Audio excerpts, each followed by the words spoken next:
തിരുവനന്തപുരം കരമന അഖിൽ വധക്കേസിൽ മുഖ്യപ്രതികളിൽ ഒരാൾ കൂടി പിടിയിൽ. വിനീത് രാജാണ് പിടിയിലായത്. അഖിലിനെ കല്ലുകൊണ്ട് തലയ്ക്കടിച്ചു കൊലപ്പെടുത്തിയത് വിനീതാണ്. കെ പ്രശാന്ത് ചേരുന്ന വിവരങ്ങളുമായി. പ്രശാന്ത്, ഒരാൾ കൂടി പിടിയിലായിരിക്കുകയാണ് അഖിൽ വധക്കേസിൽ. ഇയാൾക്ക് ഏത് രീതിയിൽ ഈ കൊലയിൽ പങ്കുണ്ട് എന്നാണ് കരുതപ്പെടുന്നത്? സ്വപ്ന രണ്ടുപേരെയാണ് നിലവിൽ പിടികൂടാനുണ്ടായിരുന്നതാണ് പോലീസ് വ്യക്തമാക്കിയിരുന്നത്. നമ്മൾ പക്ഷേ പോലീസുമായി നേരത്തെ ബന്ധപ്പെടുമ്പോഴും ഈ ആളുകൾ തങ്ങളുടെ തൊട്ടടുത്ത് തന്നെ ഉണ്ട്, അവർക്കൊപ്പം അവരെ കണ്ടെത്താനുള്ള നടപടികൾ വേഗത്തിലാക്കിയെന്ന് പോലീസ് വ്യക്തമാക്കിയിരുന്നു.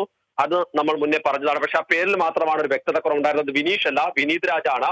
വിനീത് രാജാണ് ഈ അഖിലിനെ, നമ്മൾ ആ CCTV ദൃശ്യങ്ങളിൽ കാണുന്ന പോലെ അഖിലിനെ കല്ലുകൊണ്ട് അടിച്ച് കൊലപ്പെടുത്തിയത്. ആ വിനീത് രാജിനെ ഇപ്പോൾ ചെങ്കൽച്ചൂളയിൽ നിന്ന് പോലീസ് പിടികൂടിയിരിക്കുന്നത്, ചെങ്കൽച്ചൂള കോളനിയിൽ നിന്ന് പോലീസ് പിടികൂടിയിരിക്കുന്ന വിവരം ലഭ്യമാകുന്നത്. ഏതായാലും ഇനി ഒരാൾ കൂടിയാണ് നിലവിൽ പിടിയിലാകാനുള്ളത്. പക്ഷെ ആ പിടിയിൽ ഈ ഒരാൾ കൂടി പോലീസിന്റെ കസ്റ്റഡിയിൽ ഉണ്ടാകാനുള്ള ഒരു സാധ്യതയുണ്ട്. കാരണം ഈ രണ്ടുപേരും നിലവിൽ തങ്ങളുടെ നിരീക്ഷണത്തിൽ തന്നെയാണ് എന്നുള്ളത് പോലീസ് വ്യക്തമാക്കുന്നുണ്ട്. അതുകൊണ്ട് സ്വാഭാവികമായും ഈ കേസുമായി ബന്ധപ്പെട്ട മുഴുവൻ പ്രതികളിലേക്കും പോലീസ് എത്തിയെന്ന് നമുക്ക് വേണമെങ്കിൽ ഈ ഘട്ടത്തിൽ അനുമാനിക്കാം. ഏതായാലും ഈ കേസുമായി ബന്ധപ്പെട്ട 6 പേർ, മൊത്തം 7 പ്രതികളാണ് ഉള്ളത്. 3 പേർ നേരിട്ട കുറ്റകൃത്യത്തിൽ പങ്കെടുത്തവരാണ്. അതിൽ തന്നെയാണ് ഈ അഖിൽ എന്ന് പറയുന്ന അപ്പു, ഒപ്പം തന്നെ ഇപ്പോൾ വിനീത് രാജ്. ഇവർ രണ്ടുപേരും ഇത് അടക്കമുള്ള ഒരാൾ കൂടിയാണ് ഇനി പിടിയിലാകാനുള്ള സുമേഷ് കൂടിയാണ് എന്നുള്ളതാണ് നമുക്ക് മനസ്സിലാക്കാൻ കഴിയുന്നത്. ഏതായാലും വളരെ പെട്ടെന്ന് തന്നെ പ്രതികളിലേക്ക് എത്താൻ കഴിഞ്ഞത് പോലീസിനെ സംബന്ധിച്ച നേട്ടം തന്നെയാണ്. അതേസമയം തന്നെ വലിയ കുറ്റകൃത്യമാണ് ചെയ്തിട്ടുള്ളത്. സമാനമായ രീതിയിൽ തന്നെ നേരത്തെയും കൊലപാതക കുറ്റങ്ങൾ ചെയ്ത പ്രതികളാണ്. അതുകൊണ്ട് തന്നെ ഇവർക്ക് മതിയായ ശിക്ഷ ഉറപ്പാക്കുക എന്നുള്ളതാണ്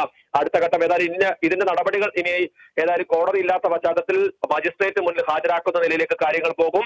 ഏതായാലും കസ്റ്റഡി രേഖപ്പെടുത്തിയ ശേഷം, അറസ്റ്റ് രേഖപ്പെടുത്തി 24 മണിക്കൂറിൽ ഹാജരാക്കാനുള്ളതുകൊണ്ട് തന്നെ മറ്റു പ്രതികൾക്ക് വേണ്ടി, അതായത് ഈ അവസാനത്തെ പ്രതിയെ കൂടി കിട്ടുന്നവരെ ഇവരെ ഒപ്പം നിർത്തി ചോദ്യം ചെയ്യൽ കാര്യങ്ങളിലേക്ക് പോകാൻ തന്നെയാണ് പോലീസ് ഇപ്പോൾ തീരുമാനിച്ചിട്ടുള്ളത്. സ്വപ്ന.